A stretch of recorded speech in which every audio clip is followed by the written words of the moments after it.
Good morning friends. आप लोग कैसे हैं? आशा करते होंगे आप लोग अच्छे ही होंगे। कल एक मैंने वीडियो नहीं डाल पाया था because I was suffering from fever, so that उसका आज का जो पिछले जो हमारा लेक्चर था उसको कंटिन्यू आज करने जा रहा हूँ। नॉर्मली हम लोग 5 लेक्चर कर चुके थे और 6th लेक्चर जो मैं कल नहीं डाल पाया था वो आज होने वाला है। और इसको भी ये बहुत ही हमने बताया था कि बहुत ही इम्पोर्टेंट है और इसको आप ध्यान से देखिएगा।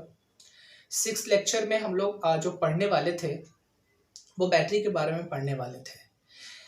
बेसिकली हम लोग 5th लेक्चर में ही बैटरी के बारे में पढ़ चुके थे और मैंने बताया था कि बैटरियां जो होती है वो 2 प्रकार की होती है, ये आप लोग को पता था। एक प्राथमिक सेल के बारे में पढ़े थे और एक द्वितीयक सेल के बारे में पढ़े थे। 2 बैटरी होती है हमारे पास। तो प्राथमिक सेल हम लोग डिस्कस कर लिए थे और बात था आज सेकेंड जो हमारा बैटरी था दैट इज कॉल्ड, उसको हम लोग क्या बोलते थे, द्वितीयक सेल। और द्वितीयक सेल में ही हम लोग लेड संचायक बैटरी के बारे में बात करने वाले थे, जो कि इस लेक्चर हमारा वीडियो लेक्चर 6 में इलेक्ट्रोकेमिस्ट्री का होगा। ठीक है, तो आप इस वीडियो को भी ध्यान से देखिएगा, ज़्यादा से ज़्यादा लाइक कीजिएगा, सब्सक्राइब कीजिएगा और दोस्तों को अपने बताइएगा कि आप भी इस वीडियो को देख सकते हैं, ताकि कुछ ना कुछ आपके पॉइंट्स जरूर क्लियर होंगे। तो आगे हम लोग शुरुआत करते हैं। आज फिर से सभी को एक बार फिर से मेरा गुड मॉर्निंग। मैं पवन कुमार, अभिनंदन क्लासेस ग्रुप ऑफ एजुकेशन सुलासगंज का एक मात्र टीचर्स एंड हमारे साथ जो मुकेश सर हैं वो भी हमारे टीचर ही हैं उस कोचिंग में। तो हम दोनों मिलकर इस कोचिंग को चलाते हैं। तो आप ज़्यादा से ज़्यादा इस वीडियो को लाइक कीजिए, सब्सक्राइब कीजिए। और अब हम आज का टॉपिक स्टार्ट करना चाहते हैं, जो कि हमारा द्वितीयक सेल है, जिसको हम लोग सेकेंडरी सेल भी बोलते हैं। ठीक है, तो आप लोग हेडिंग डाल दीजिए द्वितीयक सेल यानी कि संचायक बैटरी। द्वितीयक सेल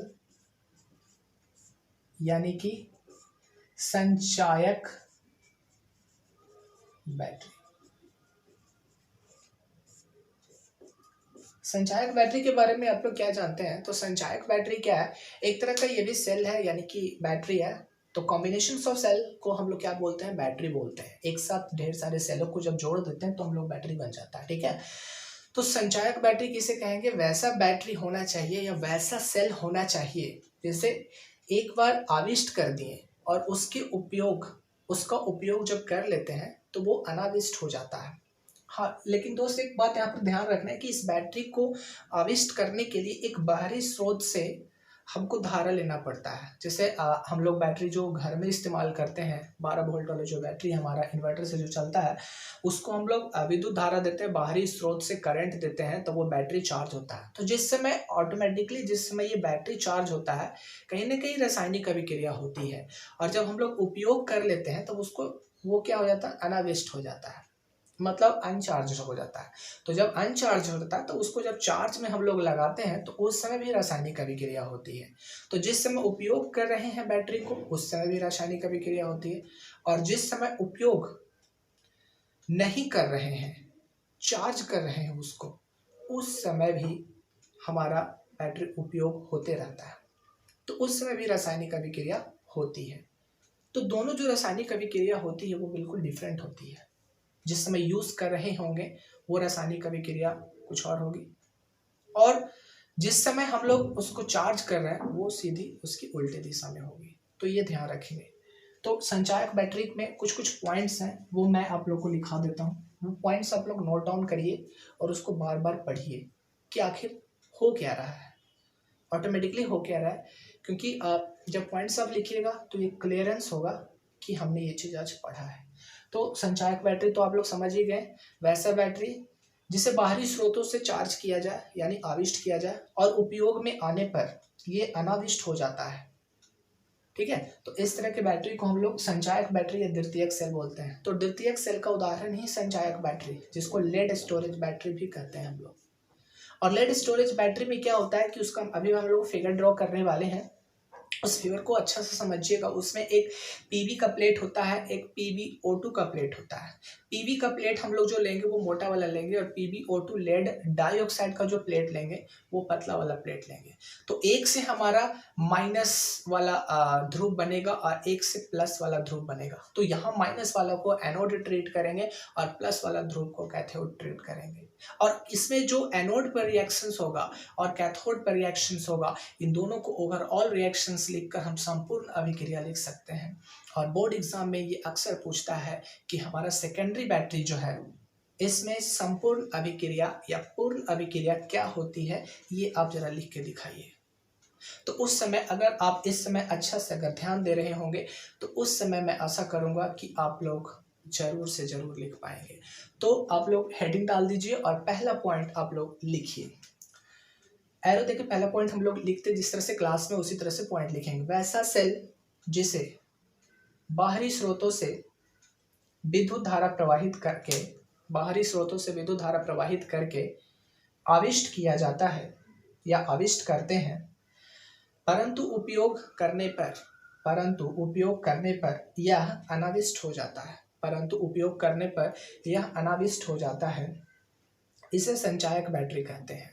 इसे संचायक बैटरी कहते हैं। ठीक है, नेक्स्ट पॉइंट एक लाइन छोड़ के लिखिएगा। इसे समय समय पर आविष्ट करना पड़ता है। ऐसा नहीं है कि आप इस बैटरी को एक बार चार्ज कर दिए तो इसका आप उपयोग सदियों तक करेंगे, नहीं। आप लोग इसको एक बार चार्ज किए, कुछ देर तक ये चलेगा, फिर वो अनाविष्ट हो जाएगा, फिर अनाविष्ट होने के बाद इसको आपको फिर से चार्ज करना पड़ेगा। तो अगला पॉइंट में लिखिएगा, इसे समय समय पर आविष्ट करना पड़ता है। थर्ड पॉइंट लिखिएगा, आविष्ट करते समय कुछ रासायनिक अभिक्रिया होती है। हम लोग पहले बोले कि जिस समय चार्ज कर रहे हैं या फिर उसका उपयोग कर रहे हैं तो दोनों समय रासायनिक अभिक्रिया होगी। तो लिखिएगा पॉइंट, आविष्ट करते समय कुछ रासायनिक अभिक्रिया होती है जो सेल के अनाविष्ट होने पर उल्टे दिशा में होने लगती है। जो सेल के, आविष्ट नहीं लिखेगा, जो सेल के अनाविष्ट होने पर मतलब अनचार्ज होने पर मतलब अनाविष्ट होने पर उल्टी दिशा में होने लगती है। तो जो रिएक्शन सेल अभिक्रिया जिस समय चार्ज कर रहे हैं वो अलग है, और जिस समय उपयोग कर रहे हैं वो अलग है तो एक ही, बट डायरेक्शन जो है वो डिफरेंट है, ये ध्यान रखिएगा। एग्जाम्पल आप लोग लिख सकते हैं, लेड संचायक battery is the example of secondary cell.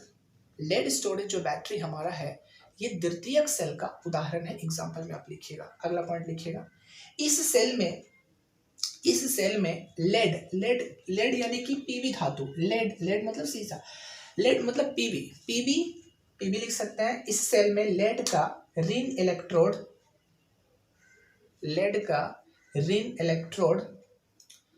Anode का कार्य करता है। मतलब माइनस वाला जो है वो एनोड का, पहले मैं बता रखा कि माइनस वाला जो रहेगा वो एनोड का काम करेगा, जबकि धन इलेक्ट्रोड कैथोड का काम करता है। ये आपको क्लियर हो गया। अब हम लोग क्या करेंगे कि लेड संचायक बैटरी का फिगर ड्रॉ करेंगे। तो फिगर ड्रॉ करते समय हो सकता है कि बोर्ड एग्जाम में आपका इस तरह का सवाल पूछ दे कि लेड संचायक बैटरी को आप समझाइए, तो आप लोग फिगर ड्रॉ करिएगा वहाँ पर फिगर, क्योंकि जब भी आएगा तो 5 मार्क्स में आने का चांसेस है, और जब 5 मार्क्स में आ ही जाएगा तो आप इसको पूरा अच्छा से दिखाइएगा वहाँ पर फिगर में। और फिगर हम मानते हैं कि आप लोग को अच्छी तरह से क्लियर हो जाएगी। अभी हम लोग 3 गो रड लेंगे, तीन रड लेना है, तीनों मोटा होना चाहिए, और तीनों जो होना चाहिए ये सबसे पहले ध्यान देंगे आप लोग कि इसको हम लोग पीबी डिनोट करेंगे। ये हमारा पीबी का प्लेट होगा, इसमें 3 रड लेना है, और तीनों जो होगा हमारा मोटा, इस तरह से जिस तरह से मैं फिगर ड्रॉ कर रहा हूँ उसी तरह से आप लोग भी ड्रॉ करिएगा। ठीक है, और ये हो गया हमारा 3 रड, और ये जो प्लेट जो आपको दिख रहा है, मोटा प्लेट जो दिख रहा है, ये हमारा कहीं ना कहीं ये पीबी का प्लेट है। किसका प्लेट है? पीबी का प्लेट है। तो पीबी का प्लेट होने से मतलब मोटा, ठीक है, मोटा वाला प्लेट जो है वो हमारा किसका है? पीबी का। ठीक है, अब इसको क्या कर दें, इसको जो जोड़ेंगे इसको हम लोग ऋण दे देते हैं, नेगेटिव दे देते हैं। ठीक है, इसको जो हम लोग ध्रुव देने वाले हैं वह कैसा देंगे, यहाँ पर ये लिखिए, पीबी का ये प्लेट है, ये किसका प्लेट है, ये पीबी का प्लेट है। और यहाँ पर इसको क्या करेंगे आप लोग ऐड करके तीनों को जोड़ दीजिएगा, और जोड़ने के बाद एक इधर एक कौन सा इसमें नेगेटिव लगाइएगा, नेगेटिव को यहाँ पर एनोड बोलेंगे, क्या बोलेंगे, एनोड बोलेंगे, ध्यान रखिएगा। और एक बात और इसमें और एक और कम रहा है जिसको यहाँ पर पतला से दिखाएंगे, ठीक है। आप पतला अच्छा से दिखाइएगा, अच्छा से स्केल से पारिएगा ताकि क्लियर हो जाए फिगर और किस तरह से फिगर बनाते हैं, ठीक है। तो ये जो पतला वाला है और मोटा वाले में कंफ्यूज नहीं होना है। मोटा वाला जो है पीवी का रड है यानी कि प्लेट है, और जो पतला वाला है वो PbO2 का है, लेड डाइऑक्साइड का। तीनों को एक खुट्टी लगा लीजिए और तीनों को मिला के इधर एक ध्रुव निकाल दीजिए, और इस ध्रुव को हम लोग इधर माइनस दिए तो इधर प्लस दे देंगे, और इसका नाम हम लोग क्या रख देंगे, कैथोड रख देंगे। समझ में आया। ये हमारा बैटरी बन गया, हमारा लीड संचायक बैटरी। और इसको हम लोग क्या करेंगे, 20% के H2SO4 के विलयन में इसको डुबा लेंगे।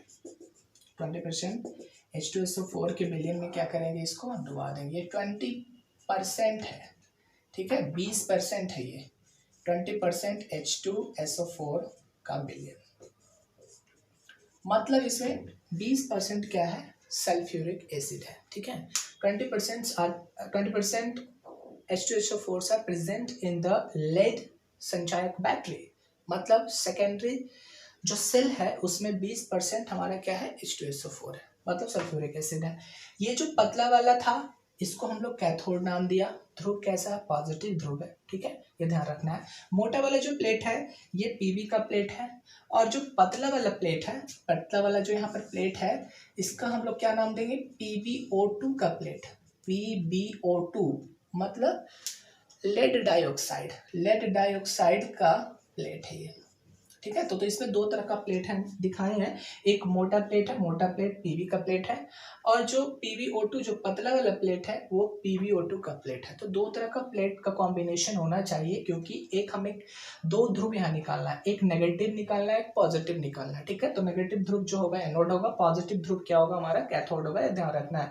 और नीचे इसमें जो विलयन है वो 20% ऑफ H2SO4 are present in this types of secondary cell, ठीक है।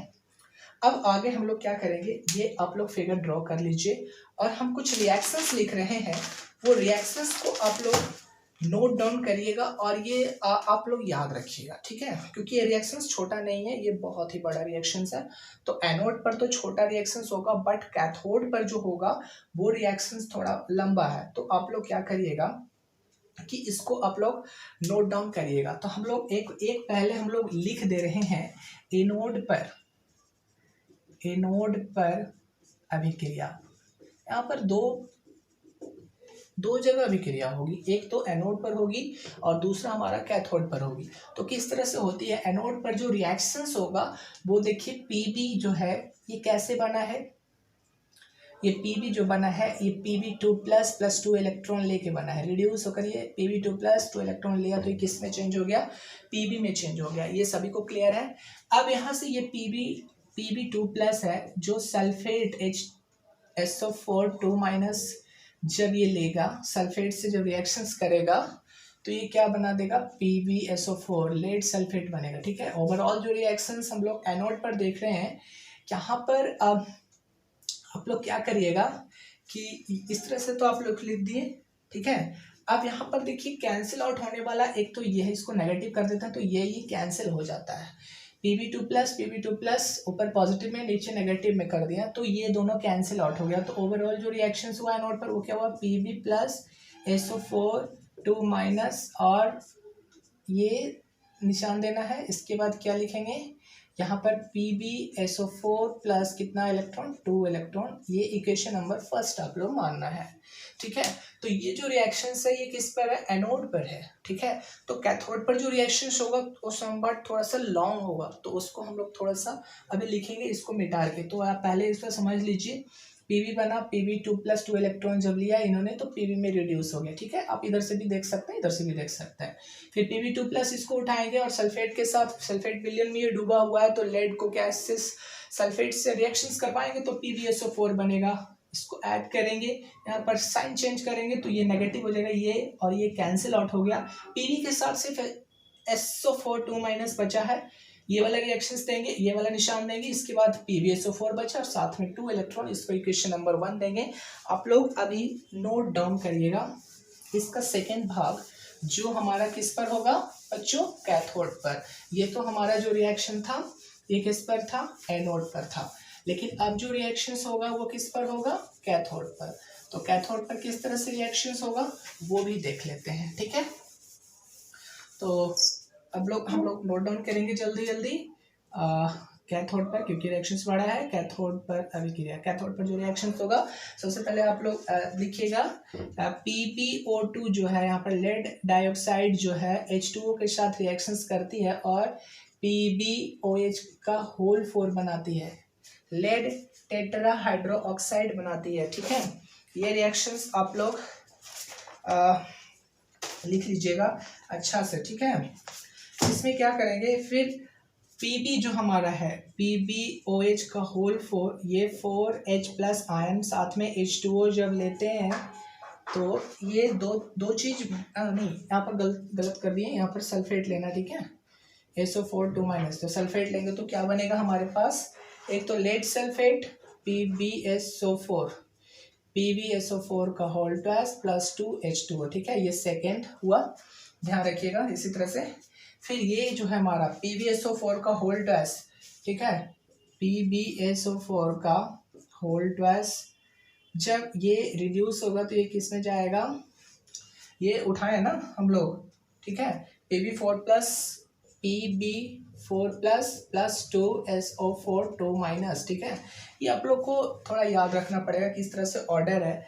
और ये यहाँ पर Pb4+ है, प्लस 2 इलेक्ट्रॉन जब ये लेगा तो ये रिड्यूस होकर किस में चल जाएगा, Pb2+ है, ठीक है, ये ध्यान रखिएगा, ठीक है। और Pb2+, Pb यहाँ पर 2+, यही Pb2+ SO4 से जब रिएक्शंस करेगा SO4 2-, तो ये क्या बन जाएगा, PbSO4। तो इतना सारा रिएक्शंस होगा इस पर, ठीक है। अब यहाँ पर ध्यान दीजिएगा कि यहाँ पर इन तीनों को ही सिर्फ लिखना है, एक तो ये हमारा है और ये हमारा है और एक हमारा सल्फेट है, ये तीनों को यहाँ लिखना है। और जो हमारा जो इलेक्ट्रॉन है इसको लिखना है, बाकी आप ऑटोमेटिकली देखिएगा तो ये कैंसिल हो जाएगा, ये कैंसिल हो जाएगा, ये कैंसिल हो जाएगा, ये कैंसिल हो जाएगा, ये कैंसिल हो जाएगा, बचेगा ये तीनों और साथ में 2 इलेक्ट्रॉन। तो यही है यहाँ पर किस पर, ओवरऑल रिएक्शंस किस पर, कैथोड पर। PbO2 plus 4H plus SO4 2- plus 2 electrons, ठीक है।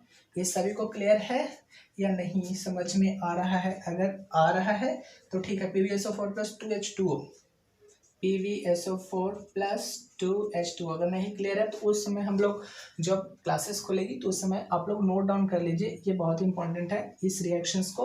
अब ये जो हमारा पहला समीकरण था और ये दूसरा समीकरण था, अब लिखेंगे समीकरण 1 और 2 से। 1 और 2 से जो समीकरण से जो प्राप्त होगा वो क्या आएगा वो आप लोग लिखिए, और इसको हम लोग क्या लिखेंगे, संपूर्ण अभिक्रिया।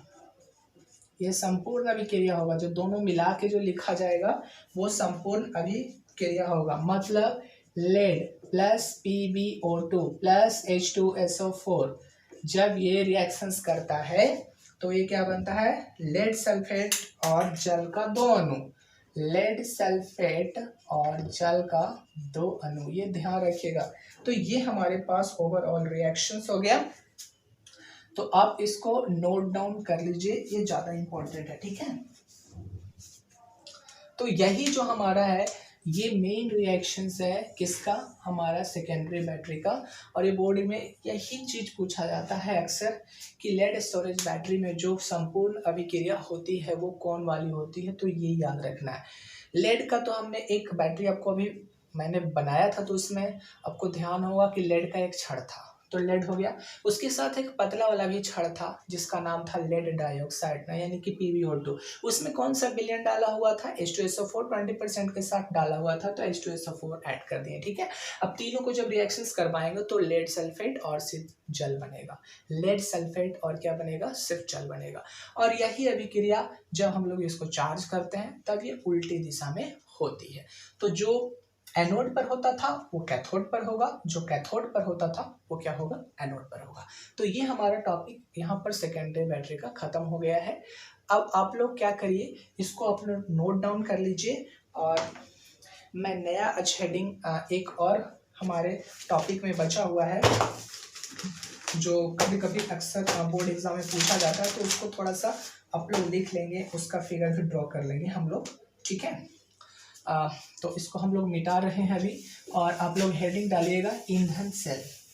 ईंधन सेल भी वाकई में बहुत बार बोर्ड एग्जाम में पूछा जाता है। ईंधन सेल बहुत अच्छा सेल माना जाता है, क्योंकि इसमें पॉल्यूशन जो होती है वो बहुत ही कम होती है, इसलिए ईंधन सेल हेडिंग आप डाल दीजिए। ईंधन सेल, सबसे पहले ईंधन सेल भी उदाहरण है गैल्वेनिक सेल का, ये ध्यान रखिएगा। ईंधन cell is an also an example of galvanic cell. ये गैल्वेनिक सेल का भी उदाहरण है हमारा ईंधन सेल, ठीक है, जिसको फ्यूल सेल अंग्रेजी में बोलते हैं। अंग्रेजी में क्या बोलते हैं इसको, फ्यूल सेल लिखिएगा। वैसा गैल्वेनिक सेल जिसमें मीथेन, मेथेनॉल, हाइड्रोजन आदि आदि ईंधनों की संवहन ऊर्जा को सीधे विद्युत ऊर्जा में परिवर्तित किया जाता है, उसे ईंधन सेल कहते हैं। मतलब हाइड्रोजन को यूज करके, मिथेनॉल को यूज करके, मीथेन को यूज करके अगर डायरेक्टली विद्युत ऊर्जा आप बना रहे हैं, तो मान लीजिए कि आप लोग मान ही लीजिए कि वो जो सेल बना है वो हमारा ईंधन सेल है। वो कौन सा सेल है, ईंधन सेल है। अगला पॉइंट लिखिएगा, सबसे अधिक सफल ईंधन सेल में हाइड्रोजन एवं ऑक्सीजन के संयोग से जल बनने की अभिक्रिया का उपयोग किया जाता है। हाइड्रोजन और ऑक्सीजन के संयोग से जल बनने की अभिक्रिया का उपयोग किया जाता है। मतलब जो सबसे नॉर्मली जो हम लोग जो ईंधन सेल उपयोग करते हैं, उसमें हाइड्रोजन और ऑक्सीजन, इसके कॉम्बिनेशन से क्या बनेगा, जल बनेगा। और जल जो है नॉन पॉल्यूटेड, पॉल्यूशंस नहीं बढ़ाएगा। तो ये ईंधन सेल हम लोग ज़्यादा उपयोग करते हैं, जिसमें हाइड्रोजन और क्या हो उपयोग, ऑक्सीजन उपयोग हो, ठीक है। तो इसमें भी एक एनोड होता है और एक कैथोड होता है, ठीक है। इसमें भी एक एनोड होता है और दूसरा क्या होता है, हमारा कैथोड होता है, और दोनों पर रिएक्शंस होगा, वो ध्यान देंगे। तो इस तरह से आप ईंधन सेल बना सकते हैं। ईंधन सेल बनाने में कोई बड़ा बात नहीं है भाई, ईंधन सेल बना दिए, ठीक है। ये बीच में H2O होगा, ठीक है, ये बीच में H2O है, ठीक है। यहाँ पर ये जो है, ये कौन सा इलेक्ट्रोड है, माइनस, और ये है हमारा प्लस। ये हमारा क्या है, एनोड है, और ये क्या हमारा कैथोड है, ठीक है। इधर से आप लोग इधर से क्या डालिएगा, O2 डालिए, और इधर से क्या आप लोग इन करिएगा, H2 इन करिएगा। मतलब एक तरफ से H2, एक तरफ से O2, H2O बन के निकल गए, भाप बन के, कोई दिक्कत नहीं है। इतना सभी को समझ में आ गया या नहीं आया, समझ में नहीं आया तो पूछ सकते हैं आप कमेंट बॉक्स में, ठीक है। एक तरफ से H2, एक तरफ से O2 रखिए और अपना काम खलास करिए, ठीक है। एनोड पर जो रिएक्शंस होगा वो देखिए क्या है। एनोड पर पहले तो कैथोड पर लिखना होगा। कैथोड पर जो रिएक्शंस होगा वो ध्यान से आप लोग लिखिएगा, क्योंकि ये रिएक्शन थोड़ा सा कॉम्प्लिकेटेड है। 2H2O, O2 को जल के 2 अणु के साथ रिएक्शंस करवाना है, 4 इलेक्ट्रॉन्स लेना है, और यहाँ पर क्या बनेगा, 4OH बनेगा, ठीक है। ये ध्यान रखना है। हाइड्रोक्साइड कितना बनेगा, 4 गो, ठीक है। और ये हो गया कैथोड पर। और एनोड पर क्या होगा, एनोड पर जो रिएक्शंस होगा वो, एनोड पर हमारा कौन सा है भाई, बता दे जल्दी। एनोड पर तो H2 है, तो H2 का 2 अणु लेंगे, 2 अणु H2 का लिए, प्लस क्या लेंगे, 4OH लेंगे, 4OH हाइड्रोक्साइड आयन लेंगे, ठीक है। और ये क्या चेंज हो जाएगा, ये 4H2O plus 4 electron, 4H2O plus 4 electron में चेंज होगा, ठीक है। ये ध्यान देंगे यहाँ पर, ठीक है। अब ये और ये क्या हो जाएगा, कैंसिल हो जाएगा। तो यहाँ पर क्या बचा, 2H2 plus O2, 4H2O plus 4 electrons, ठीक है। या फिर 2H2O यहाँ पर ही लिख सकते हैं। ये सभी को क्लियर है या नहीं क्लियर है? अगर नहीं क्लियर है तो आप लोग बोल सकते हैं, ठीक है। तो यहाँ पर आपको रिएक्शंस उतना याद नहीं रखना है, एक बार 2 बार आप जब लिखिएगा तो समझ में आपको आ जाएगा। तो नॉर्मली ये संपूर्ण अभिक्रिया है वही याद रखना है। H2O2 से किया तो H2O बन गया, ठीक है। तो इस तरह का उपयोग हम लोग इसका लिखते हैं आप, ये हमारा कुल अभिक्रिया है, ठीक है, ये कुल रिएक्शंस है। अब इसका उपयोग लिख लीजिए आप, पॉइंट में लिखिए। इसकी कार्य क्षमता काफ़ी अधिक होती है, पहला पॉइंट था। इसका जो कार्य क्षमता है, कार्य करने की जो पावर है वो बहुत ही ज़्यादा है, लगभग, आगे लिखिएगा, इसकी कार्य क्षमता बहुत अधिक है, लगभग 80% रासायनिक ऊर्जा को विद्युत ऊर्जा में बदल देता है, ठीक है। लगभग 80% जो है उसको रासायनिक ऊर्जा को ये किस में चेंज करता है, विद्युत ऊर्जा में। तो ये कौन सा सेल होगा, कौन सा सेल होगा, ईंधन सेल होगा। अगला पॉइंट लिखिए, बहुत हल्का होने के कारण, मतलब ईंधन सेल जो होता है वो बहुत ही नॉर्मली कम वेट का होता है, तो इसको हम लोग अंतरिक्ष यानों में उपयोग करते हैं, ठीक है। तो लिखिए, बहुत हल्का होने के कारण इसे अंतरिक्ष यानों में उपयोग किया जाता है। अंतरिक्ष में जो यान जाते हैं उसमें हम लोग ईंधन सेल का उपयोग करते हैं। अगला पॉइंट, इस सेल के अंतर्गत होने वाली रासायनिक अभिक्रिया में सिर्फ जल बनता है।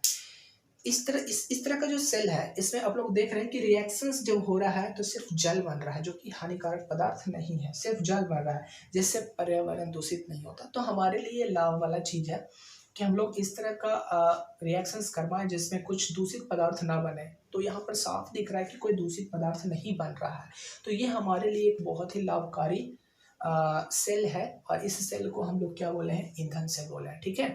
तो पॉइंट लिखिएगा, ये अंतिम पॉइंट था। इस सेल के अंतर्गत होने वाली रासायनिक अभिक्रिया में सिर्फ जल बनती है, जो पर्यावरण को दूषित नहीं करता है। तो ये हमारा ये जो टॉपिक था, पूरा जो टॉपिक था वो कंप्लीट हो गया है।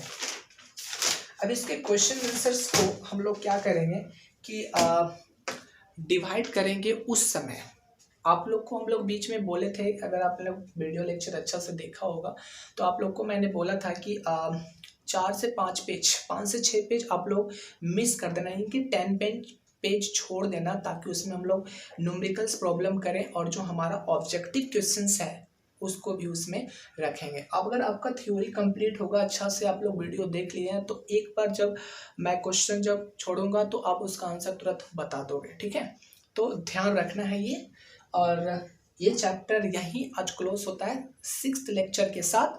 अब हमारा जो अगला जो पड़ाव है, मतलब जो अगला चैप्टर हम लोग पढ़ने वाले हैं, इलेक्ट्रोकेमिस्ट्री के बाद हमारा चौथा चैप्टर हमारा बहुत ही इंपॉर्टेंट है, और इसको हम लोग रासायनिक बल गतिकी बोलते हैं, ठीक है।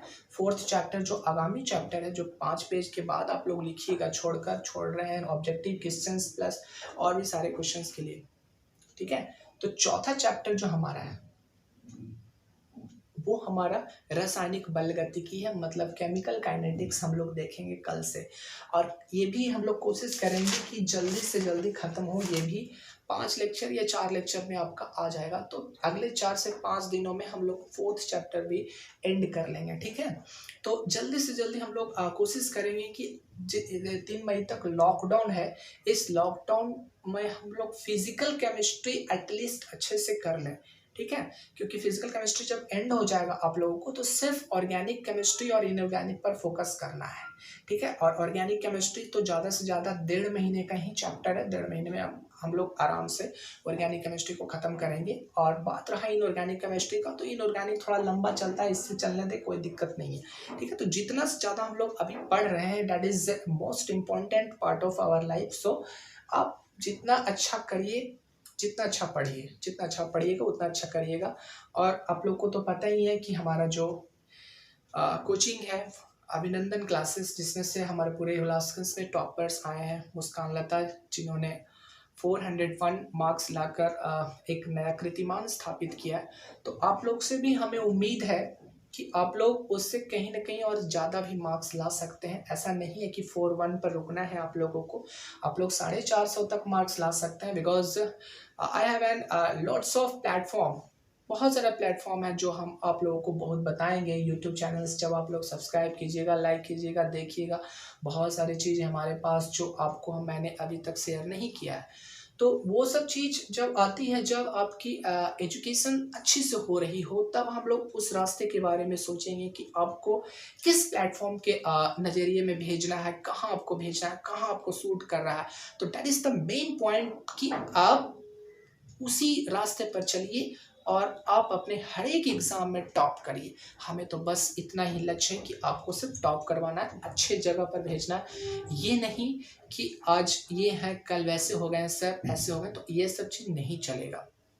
तो आप लोग जितना मैं कह रहा हूँ उतना ही करें, ज़्यादा करने की आवश्यकता नहीं है। और बाद में तो फिर हम लोग मिलेंगे तो अच्छा तरह से और डिस्कशन करेंगे अच्छे से। तो आप लोग अभी प्लीज़ आप लोग अपने घर में ही रहिए, घर से बाहर नहीं निकलिए। यूट्यूब चैनल आप लोग सब्सक्राइब कर लिए हैं, इसको बार बार वीडियो को देखते रहिए और बार बार कॉपी में नोट डाउन करते रहिए, कॉपी में मिलाइए कि मैंने कहीं गलत बताया है, उसको गूगल पर सर्च करिए।